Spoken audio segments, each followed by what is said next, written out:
नमस्कार मित्रों, जय हिंद, वंदे मातरम। आज इस वीडियो के जरिए मैं सिर्फ एक सवाल पूछना चाहता हूं कि क्या पुलिस वालों का कोई मानवाधिकार होता है या नहीं होता है। उनके घर में परिवार होता है या नहीं होता है, उनके बच्चे हैं या नहीं है, उनके घर में उनके पीछे कोई रोने वाला है या नहीं है। ये तस्वीरें देखिए और खुद सोचिए कि जो पुलिस के लोग हैं, जो सेना के जवान हैं, सीआरपीएफ के जवान हैं, उनका कुछ है या नहीं मानवाधिकार। किस प्रकार से उनके हाथ पैर तोड़े गए हैं, किस प्रकार से। ये देखिए, ये महिला है और उसके हाथ में ईंट देखिए, किस प्रकार से उसने चेहरे पर मास्क लगाया हुआ है, एक तरह का नकाब लगाया हुआ है, और किस तरीके से पुलिस वालों को जो है मतलब मारा जा रहा है, पीटा जा रहा है, किस प्रकार से तलवार भाजे जा रहे हैं। और सिर्फ इतना कहना चाहता हूँ कि अब भी जिसका खून न खौला रक्त नहीं वो पानी है, जो देश के काम न आए वो बर्बाद जवानी है। जी हाँ दोस्तों, अब समय आ गया है कि हमें आवाज़ उठाना चाहिए। कल मैंने वीडियो डाला था, बहुत लोगों ने देखा भी उसको और बहुत लोगों ने कहा कि आपने सही दिखाया, लेकिन कुछ लोगों का आपत्ति थी कि भाई तिरंगे का अपमान नहीं हुआ। तो आज इस वीडियो में हम देखेंगे कि तिरंगे का किस प्रकार से अपमान किया गया है, और इस वीडियो में हम ये भी देखेंगे कि किस प्रकार से किसान नेताओं ने ही भड़काया। ठीक है, तो किसान नेताओं का रोल भी देखेंगे, उनकी भूमिका भी देखेंगे इस हिंसा में, और कुछ और देखेंगे, कुछ पत्रकारों को देखेंगे, कुछ देश के जाने माने पत्रकार को देखेंगे जो कि फेक न्यूज़ फैला रहे थे खुद अपने ही टीवी चैनल पर। ठीक है, ये तस्वीरें देखिए, ये वीडियो देखिए, इसमें आपको जलियांवाला बाग की याद आती है कि नहीं आती है। किस प्रकार से जो पुलिस वाले हैं, जो सीआरपीएफ के जवान हैं, वो अपनी जान बचाने के लिए इस खाई में कूदते जा रहे हैं, ये दीवार फांद करके नीचे कूद रहे हैं।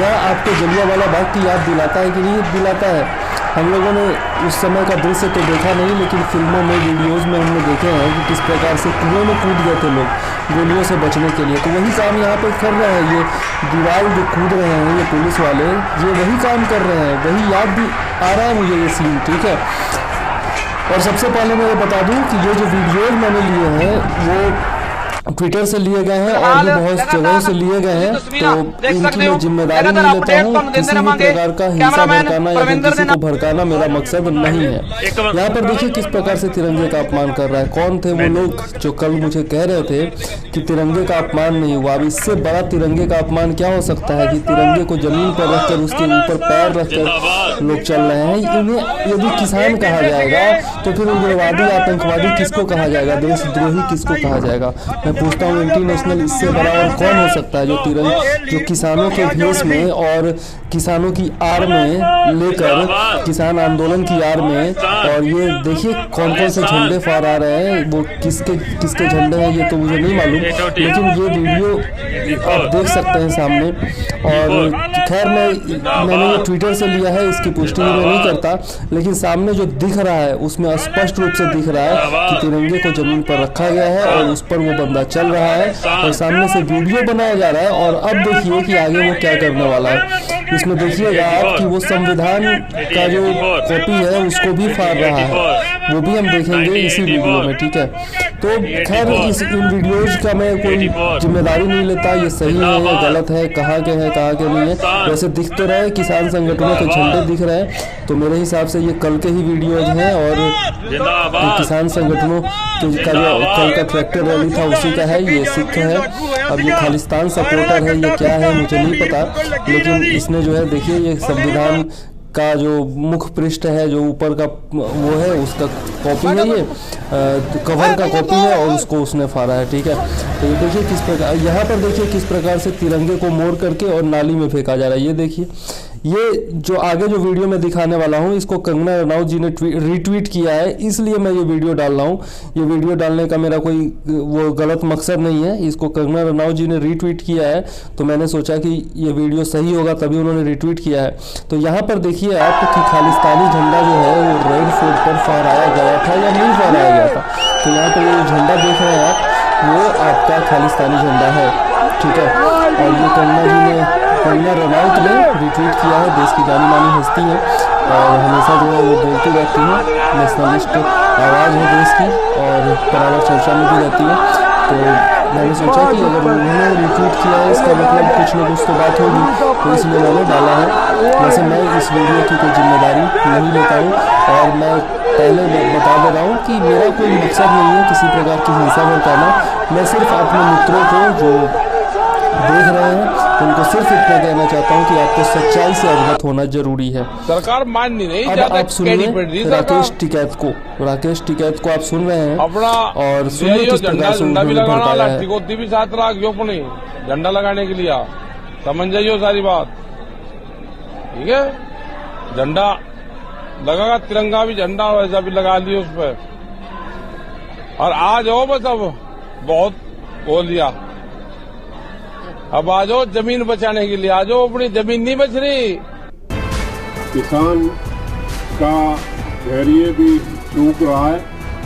आज हमारा नौजवान मचल रहा है, आज हमारा नौजवान मचल रहा है। ये नेतृत्व एक सीमा तक ही उसे रोक सकता। केंद्र सरकार जिस तरह से सोच रही है कि ये 37 दिन से जिस तरह से बैठे हुए हैं, इसी तरह से बैठ के इसको भी अगर शाहीन बाग बनाना चाह रही है तो वो उसकी गलत फहमी है। शाहीन बाग को उनको पुलिस ने उठा दिया था, और वो एक समय पे, और वो सोच रहे थे कि जिस दिन चाहेंगे इनको भी उठा देंगे। नौबत नहीं आएगी। हमारा किसान एक्शन के लिए तैयार बैठा। कोर्ट में क्यों जगह? सरकार के साथ हमारा किसान का सीधा सवाल है, सरकार के साथ। कोर्ट में हम नहीं जाएंगे, हम किसी कोर्ट का सवाल नहीं है।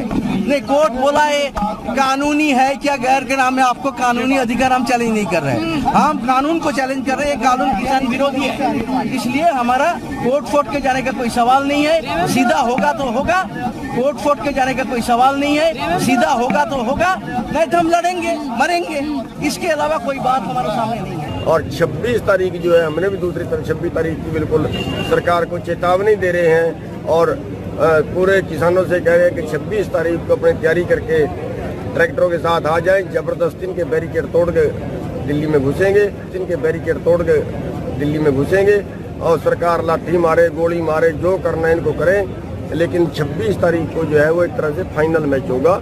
ये अब एक ही रास्ता है, इस आंदोलन को और मजबूत करना, और तीखा करना, और व्यापक करना। इस आंदोलन को और मजबूत करना, और तीखा करना, और व्यापक करना। हम लड़ेंगे और जीतेंगे। ये अब एक ही रास्ता है, इस आंदोलन को और मजबूत करना, और तीखा करना, और व्यापक करना। हम लड़ेंगे और जीतेंगे। तो अभी आपने सुना किस प्रकार से लोगों ने भड़काया है, और अब आप देखिए देश के जाने माने पत्रकार राजदीप सरदेसाई को क्या कह रहे हैं। which is there, which was shown to me, of an individual who is allegedly Navneet Singh, 24 years old, who was reportedly driving one of the tractors, comes from Western UP, and because he's been shot in the head and suffered a bullet injury which has resulted in his death, I think the people out there feel that they want answers to who shot Navneet. So that's the reason I think that the anger has spilled over. They were already an angry group of people. But the death of Navneet, I think Ankit has, in a way, sparked off this kind of angry reaction. They are telling me at least that they will not leave the space until they get justice for Navneet. So in a sense, Navneet is going to become a symbol now.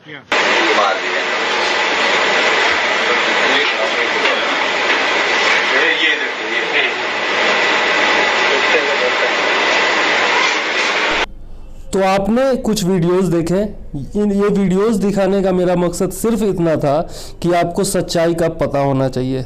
अब भी यदि आपको लगता है कि कल जो हुआ वो सही हुआ या फिर होना चाहिए था, या फिर अब भी यदि किसान आंदोलन जारी रहना चाहिए, यदि आप सोचते हैं, तो मेरे विचार में वो गलत है।